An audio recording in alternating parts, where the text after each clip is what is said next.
We are all nibbling around the edges, taxes and everything else, and budget cuts. But nobody's really talking about your money.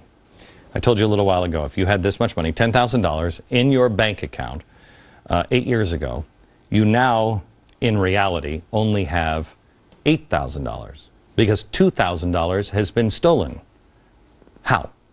Well, we've been laying it out with It's a Wonderful Life. Mr. Potter, the banker, the old building a loan, wanted to help when there was a crisis. He was willing to bail people out, 50 cents on the dollar. Townsfolk would lose because of their help, the 50 cents, because he really wanted to control the town. Ben Bernanke has done the same thing. He's responsible, as we've shown you in the first half hour of this program, he's responsible for printing of our money, and that's what's happened. They have digitized and put money out and devalued our dollar. Go back to the first half hour of this show and share those charts with your friends. They're staggering. Why would someone intentionally want to do this? Why would this happen? It's a Wonderful Life. I'm talking about the building and loan. I know very well what you're talking about. You're talking about something you can't get your fingers on, and it's galling you. That's what you're talking about, I know. Well, I've said too much. You're the board here. You do what you want with this thing. There's just one thing more, though. This town needs this measly one-horse institution, if only to have some place where people can come without crawling to Potter. I'm talking about the building and loan. Jimmy Stewart said it best there when he said, something what's gnawing at you is it's something you can't get your fingers on. That's what bothers progressives. They can't control you. They can't have you free because you're going to mess their plans up. I'm building Potterville.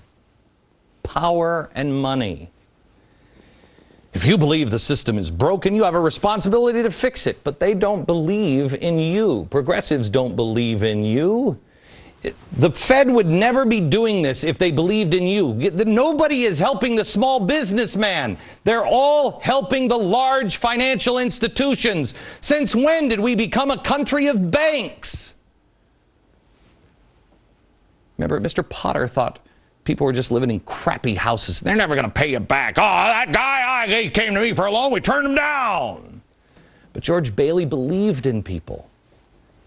I grew up in a small business. My dad was a baker, as was his dad and his dad before him.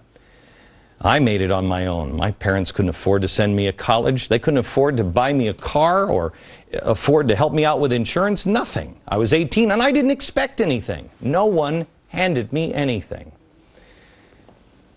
This was the only place in the world where that could happen, where we helped each other.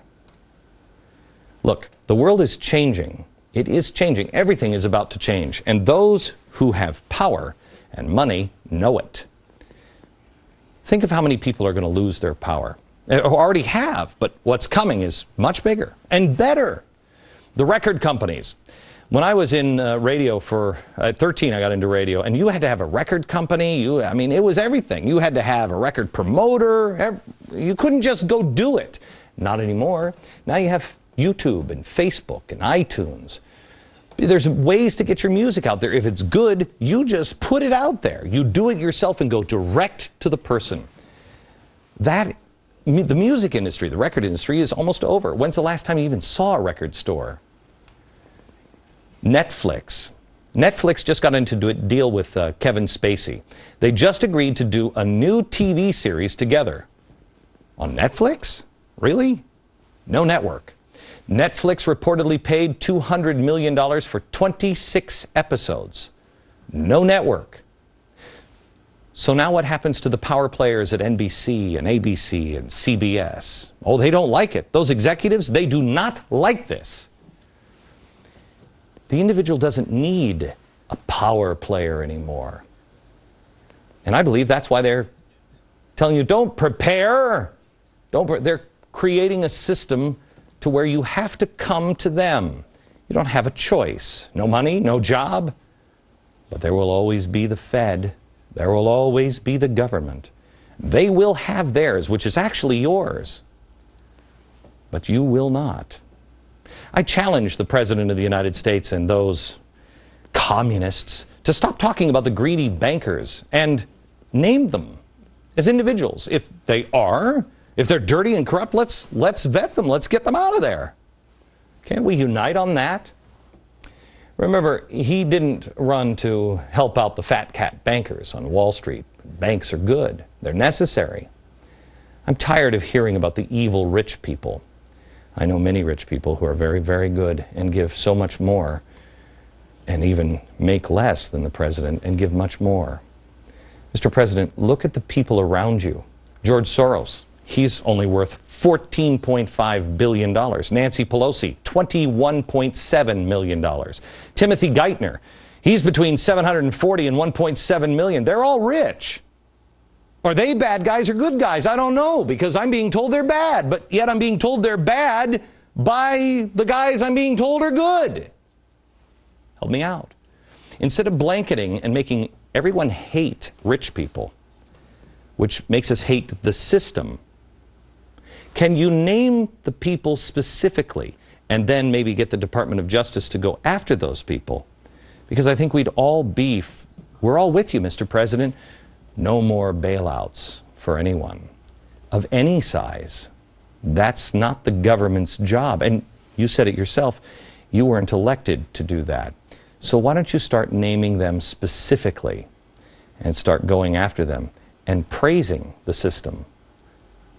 Unless, of course, you don't really like the system and you would like to see it trashed so you could start a whole new system. Back in a minute.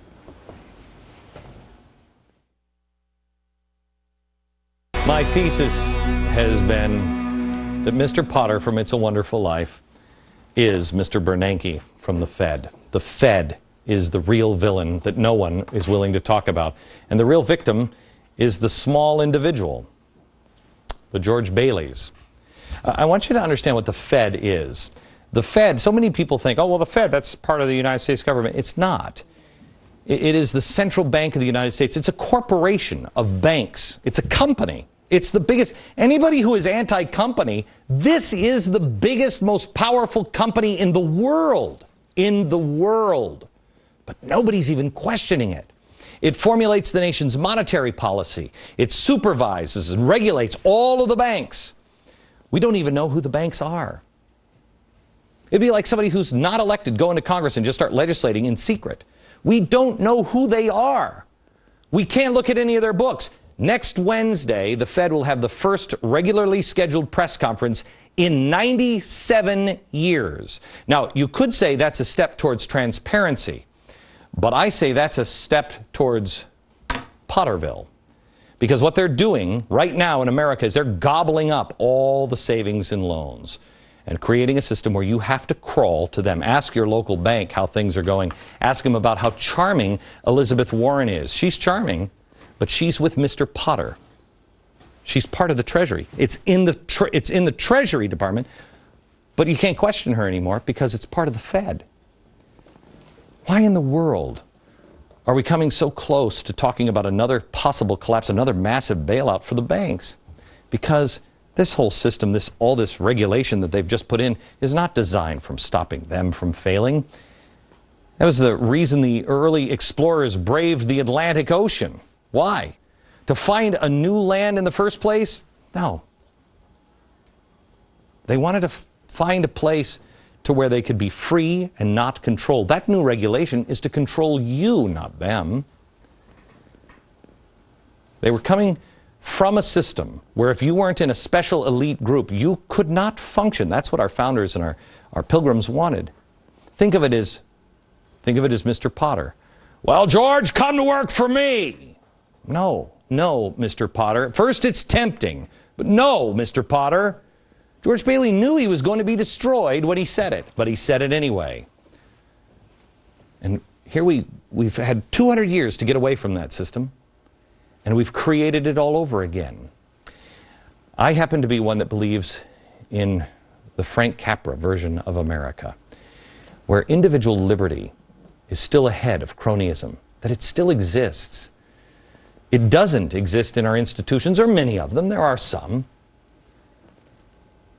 But the important place for that to exist is in the hearts and minds of the American people, and that's what matters. That's why they are trying so hard to target your children in schools. That financial reform bill, that wasn't written for them, it was written for you. There's a book, New Deal, Raw Deal, by Burton Folsom Jr.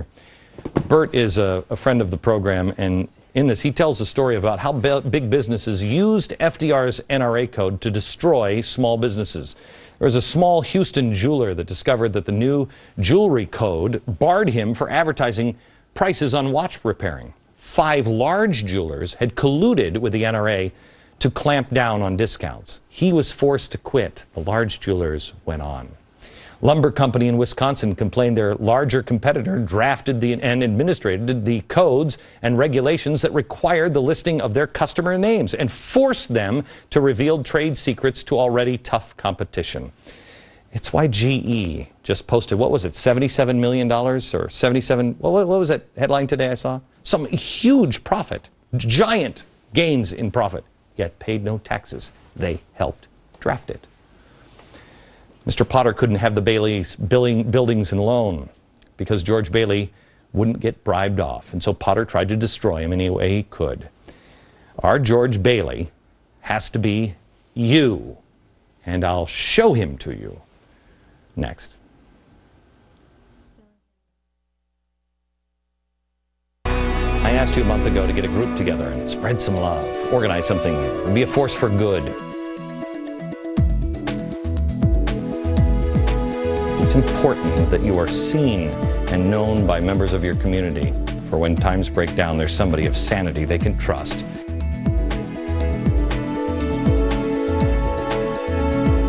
Help your neighbors remember these 3 things: faith, hope, and charity. All these things happen today. Thank you for responding. I talked to a guy on the radio today who said he went down to his local WIC center and handed out a few bags of groceries to some women, and inside he just left the note that said, "You're not alone. This is from a Tea Party member." This is what we need to be. We have to be Mrs. Davies from It's a Wonderful Life. Remember the lady who stepped up to the counter and she said, "Well, I have $29, but I only need $17.50. We have to be her. When I say we're all going to take it, we're all going to sacrifice, we are. We already have. Ben Bernanke has already taken 20% of your savings, but it works out in the end.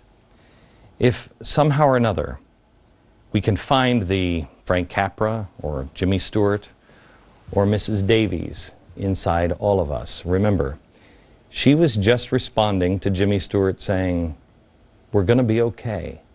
We're going to make it. But only if we stick together and do the right thing."